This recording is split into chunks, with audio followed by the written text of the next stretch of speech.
Hi, this is Sean Matthew from seanmatthewk.wixsite.com/mainframehard-1.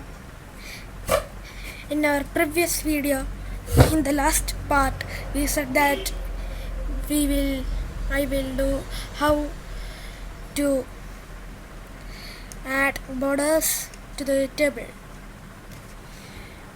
And to do that, we have to add styles to all part of this. TH, TD, TR, every part. But doing that will be hard. And I said you that this is inline CSS, which defines the style attribute. There are three types of CSS actually. They are external CSS, internal CSS, and inline CSS. We studied inline CSS in our previous video, but now we are going to study internal CSS. So what is internal CSS? Internal CSS is the CSS that we write in an HTML editing page with the style attribute. The style attribute is always placed in the head section of an HTML editor page. So let's include the style attribute.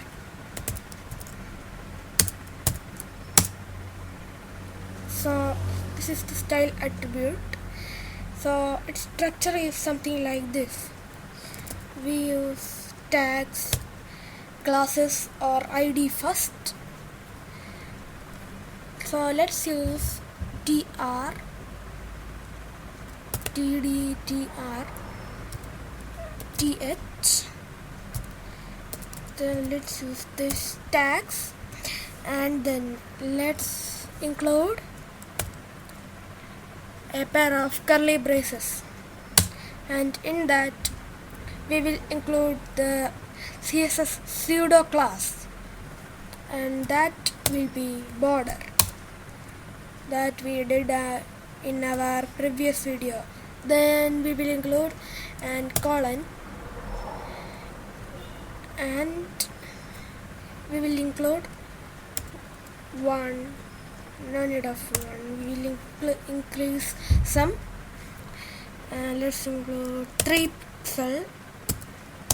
Then it should be not solid, so let's look at some of them.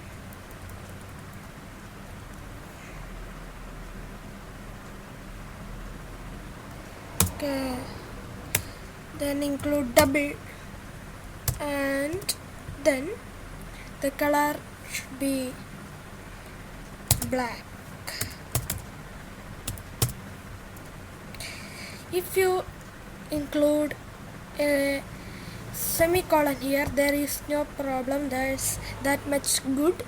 But if you don't include a colon here, I mean semicolon here, and then go to write the next pseudo class, then it will be a bit problem. You can look that it appeared here. So if we use a semicolon and then press enter, its alignment will be same as the borders B. So if you want more than one pseudo class, then you can use this semicolon, or if you want one only, then you can use this or this.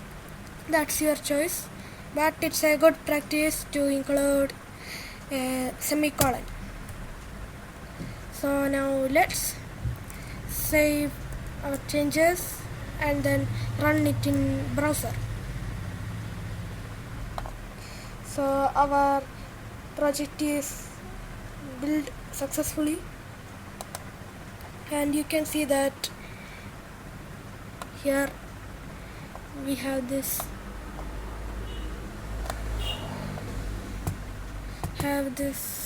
border between all of them.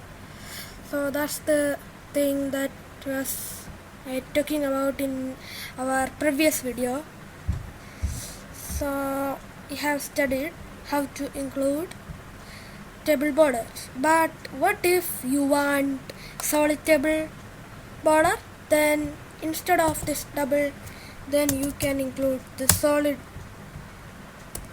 and then refresh the page so you can see that it is a solid.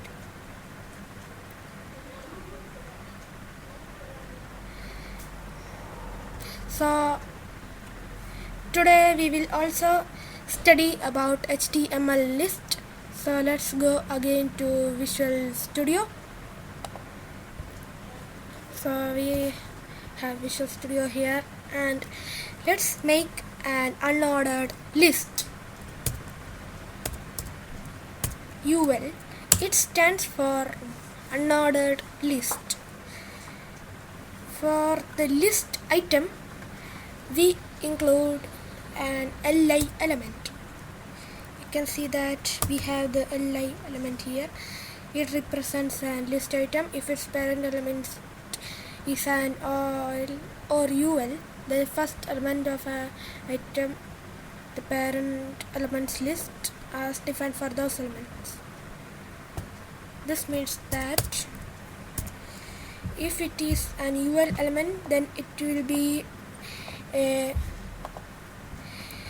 unordered list, and if it is ol element, then it means that it is ordered list. So let's include some drinks. So first will be coffee, then let's include what can we include? Tea. Then let's include milk. Then let's include one more item, and that will be juice.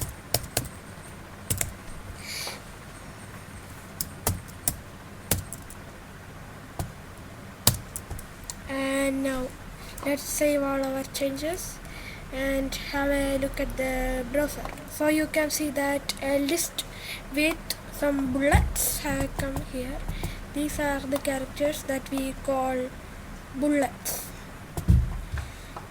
If you want an ordered list with numbers, then let's flip over to Visual Studio, then I will show you how to do that. So now we have ul element here, but now let's change it to ol element.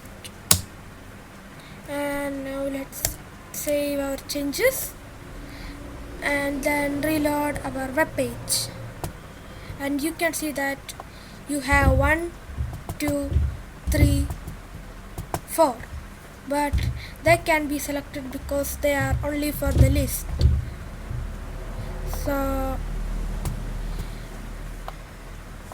you can see that the numbers can't be selected because they are not text, but if you include them in a paragraph or any other tag, they can be selected. So we have learned about ol and ul, that means ordered list and unordered list.